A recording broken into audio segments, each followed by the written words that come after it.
مصطفیٰ جان محمد صلی اللہ علیہ وسلم کی رضا کے لیے اور دین کی سربلندی کے لیے جنہوں نے اپنی جانوں کو اللہ کی راہ میں قربان کر دیا وہ مرتے نہیں ہیں بلکہ وہ شہید ہیں۔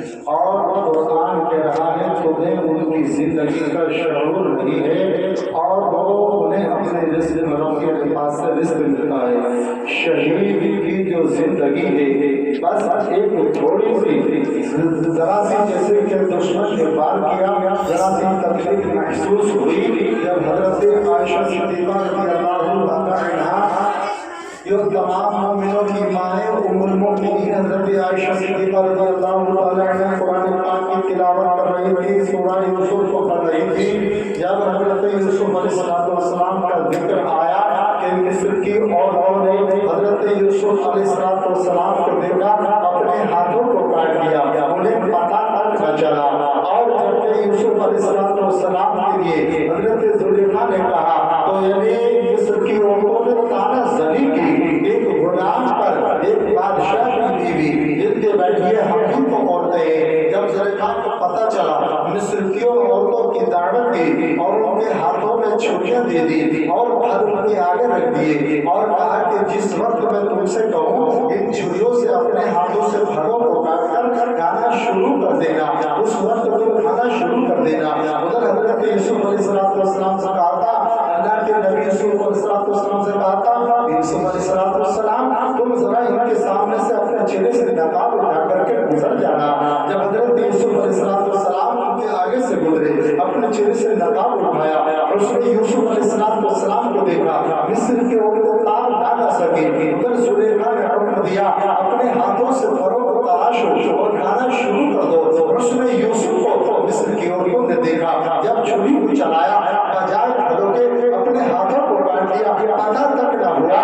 اللہ کے نبی صلی اللہ علیہ وسلم ارشاد فرماتے ہیں کہ عائشہ کہنا کیا چاہتے ہو؟ کہا کہ یا رسول اللہ حضرت یوسف علیہ السلام کو دیکھ کر مصر کی عورتوں نے اپنے ہاتھوں کو کاٹ دیا، مقصد کیا تھا کہنے کا؟ یا رسول اللہ آپ کو آپ رب ہمارا کا بتانا نے آپ کے صدقے میں ساری کائنات کو پیدا فرمایا، اللہ رب العزت نے کل کائنات کو آپ کے صدقے میں پیدا فرمایا۔ مقصد یہ تھا آپ کو دیکھ کر تو کسی نے ایسا نہ کیا۔ اللہ کے نبی ارشاد فرماتے ہیں کہ عائشہ جانتی ہوں 70,000 پردے رب تبارک و تعالیٰ نے میرے چہرے پر مشقت کے طاقت سے بھیجا ہے۔ اگر رب تبارک و تعالیٰ میرے چہرے پر اگر مشقت کے پردے نہ ڈالتا کسی کے کیا بچا تھی، کیا بات تھی جو میرے چہرے کو دیکھتا۔ عزیزان محترم میرے آقا ارشاد فرماتے ہیں، عزیزان محترم شاہ اسلام نے کہا ہے کہ مصر یوسف پر کرتی مصر میں انگشت زنا سر کٹاتے ہیں دلیل نام کے بردانے عرب مصر کی عورتوں نے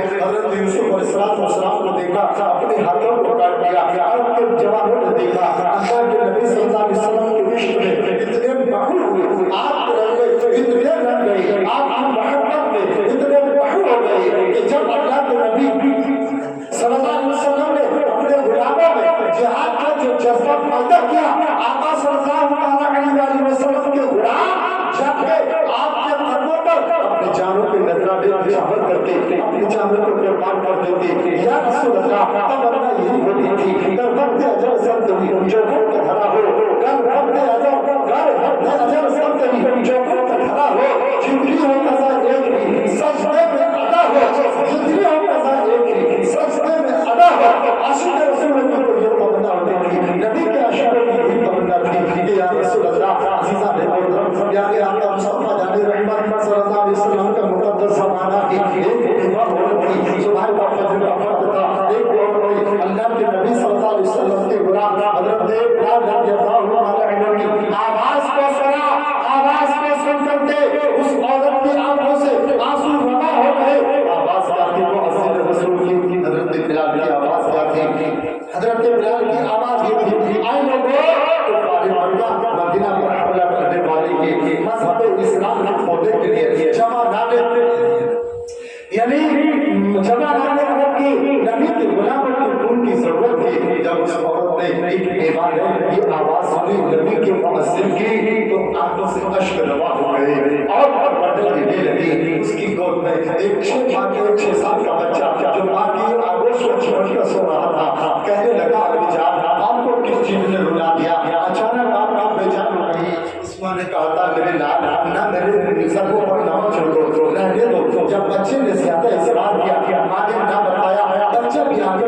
70 होने लगा। जब माँ ने देखा कहने लगी मेरे लाल अपने मरहूम बाप की मुँह न करता। जब मरहूम बाप की औलाद होती है तो बाप को बेचैनी होती है, बेकरारी होती है। मेरे लाल चूजा अपने मरहूम बाप की मुँह को न करता। बच्चे ने कहा था हमें जान पता न तो पड़ेगा। मैंने बताया कुछ साल गुजरे थे, तुम्हारे वालिद एक बार के बगैर थे और वो शहीद हो गए थे। अब हज़रत बिलाल की आवाज थी कि मज़हब इस्लाम के पौधे के लिए जवानों की खून की जरूरत है। आज हमारे वालिद दुनिया बहुत ही तो उन्हें भेज दी। जब मेरा बच्चा जवान होता उसे भेज दी। बच्चा कहता है 6 साल का है, लेकिन वालदा से कह रहा है अम्मी जान आप परवाह न करें, फिक्र न करें, भेजब तो सही। जान जान होती है, छोटी हो या बड़ी हो, वो जवान खातून अपने चेहरे पर नकाब डाल करके बुर्का ओढ़ करके पहुंचती है। नमाज फजर के बाद भी अल्लाह के नबी सल्लल्लाहु अलैहि वसल्लम के गुलाम आपके आशिक आपके कदमों पर अपने जानों के नजराने कुर्बान करने के लिए सफर दर सफर बनाए हुए, कतार दर कतार बनाए हुए खड़े थे। अच्छा अगर एक खातून को देखा, हज़रत बिलाल ने देखा, देखकर के पास पहुंचे, कहने लगे कि खातून क्या बात है, क्यों यहाँ हिंदुस्तान हमारे यहाँ क्यों आई हो, बच्चे को लेकर क्यों आई हो? कहने लगे कुछ देर पहले तुम्हारी आवाज कानों में आई थी, मदीनतुल मुनव्वरा की मुक़द्दस गलियों में तुम्हारी आवाज गूंजी थी कि मज़हब इस्लाम के पौधे के लिए ये जवानाने जो मर्द है उनकी जरूरत उनकी राम 10 खातून ने कहा था मेरा कोई जवान बेटा नहीं है, 6 साल का बच्चा है, अल्लाह के नबी की बारगाह में लेकर आई है। उन माँ का जज्बा को देखिए, उन माँ के हौसले को देखिए। वो माँ होती थी कहती थी कि मेरे लाल जब तुम जंग में जा रहे हो तो तुम्हारे सीधों पर बात देखो, तुम्हारी पीठों पर न देखे। वो माँ कहती थी अगर तुम्हारी पीठों पर हमने बात देखी तो हम तुमसे खुश नहीं होंगे।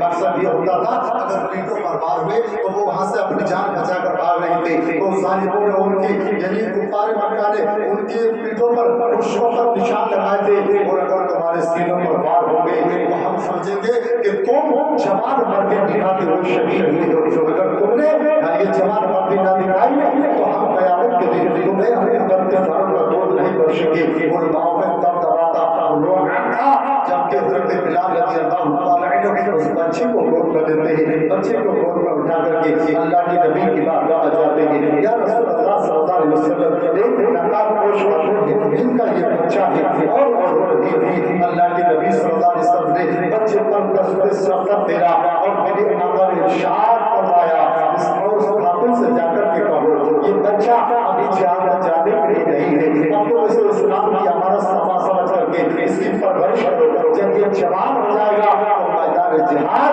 से बुला लेगा। यानी इस्लामी भाइयों रब तबारक ने कुरान पाक में इरशाद फरमाया अपनी जानों के नजराने रब की रज़ा के लिए अल्लाह की बारगाह में कुर्बान कर दे। उन्हें होता था तो वो जिंदा है, तुम्हें वो जिंदगी का शौक नहीं है, बल्कि वो अपने रब के पास से रिज़्क़ पाते हैं। और शहीद की जिंदगी जब क़यामत का दिन होगा, जब रब तबारक का हुक्म होगा जान कुर्बान कर देने वाले शहीद वो कहाँ है जाए जन्नत में जिस जगह पर जाए वो जहाँ पर उनको जी चाहे वहाँ पर पहुंचे, जिस मेले को जी चाहे वो खाए, जिस चीज के लिए जी चाहे वो खाए। शहीद उठेगा, शहीदों पर बोला रब बाबा में अर्ज करेगा मालिक की दिगारे आलम हमने तेरी जन्नत को देख लिया, तेरी जन्नत के मेले भी खा लिए, हमने तेरी जन्नत को देख लिया, हमारे इलाका हमें तेरी जन्नत में मजा नहीं आ रहा। रब इरशाद फरमाएगा तेरी राह में जान कुर्बान कर देने वाले शहीद ये तो पता तेरी जन्नत में किस चीज की कमी है। शहीद कहेगा तुम्हारे आलम मैंने तेरी जन्नत के मेले भी खाए, मैंने तेरी जन्नत के फल भी खाए, मैंने तेरी जन्नत के उनके साथ खाए, मैंने तेरी जन्नत को देख लिया, लेकिन वो मजा नहीं आ रहा।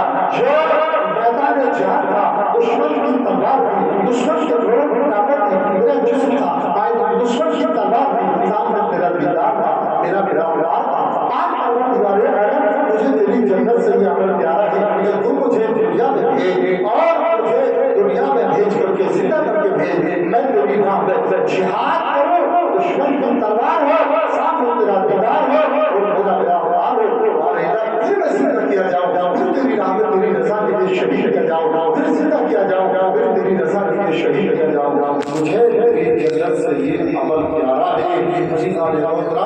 शहीद हज़रत यूसुफ अलैहिस्सलाम को مصر کے اندر قید سالی پڑی اور جب کئی مہینے رہ گئے تھے غلہ آنے کے لیے لوگ بھوک سے بے چین ہونے لگے بھٹکنے لگے بے چین محتاب ہونے لگے حضرت یوسف علیہ السلام نے ایک وسیع میدان میں لوگوں کو جمع کرنے کا حکم دیا جب تمام کے تمام مصر کے لوگ ایک میدان میں